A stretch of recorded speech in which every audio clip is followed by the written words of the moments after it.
بسم اللہ الرحمن الرحیم۔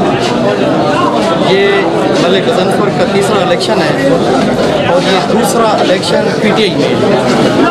تو جو عوام کا جوش و جذبہ ہے، جو مہنگائی نے عوام کی کمر توڑی ہے، تو مجھے ایسا لگ رہا ہے جیسے ہمارا کوئی مقابلہ نہیں۔ انشاءاللہ جتنے کارکنان اور جتنے پبلک جمع ہوئی ہے، یہ ایک مثالی جلوس تھا آج اور مثالی ریلی تھی۔ تو اللہ کے فضل و کرم سے انشاءاللہ پی ٹی آئی کی جیت ہے، انشاءاللہ ملک غضنفر کی جیت ہے۔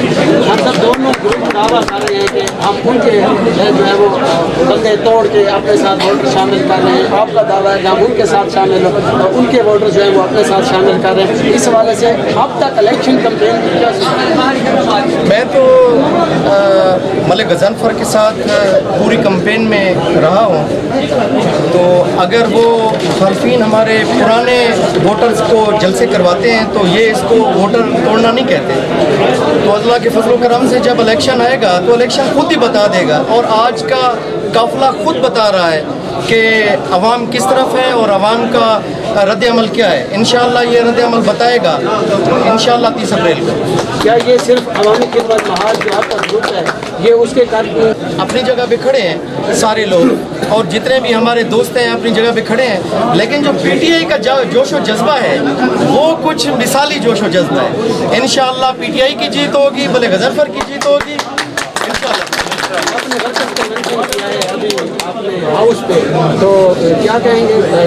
اور کچھ میڈیا پہ یہ بھی بات کہتی ہے غلط کنونشن جو ہے وہ ناکام ہو گیا ہے، کیا سمجھتے ہیں یہ میڈیا پہ چلنے والی خبر کس حد تک؟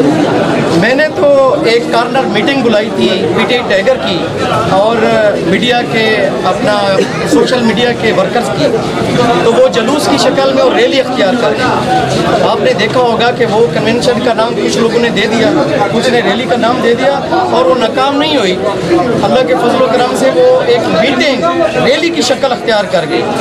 تو اگر کوئی لوگ ہمارے میڈیا کے بھی بھائی اگر کوئی غلط خبر لگاتے ہیں تو ہم ان کو کہیں گے کہ نہیں، اوریجنل خبر لگائیں، اور جو جوش و جذبہ عوام کا ہے وہ انشاءاللہ تعالیٰ آپ کو نظر آ رہا ہے، اور اللہ پاک ہمارے ساتھ ہے انشاءاللہ تعالیٰ، اور پی ٹی آئی کے ساتھ۔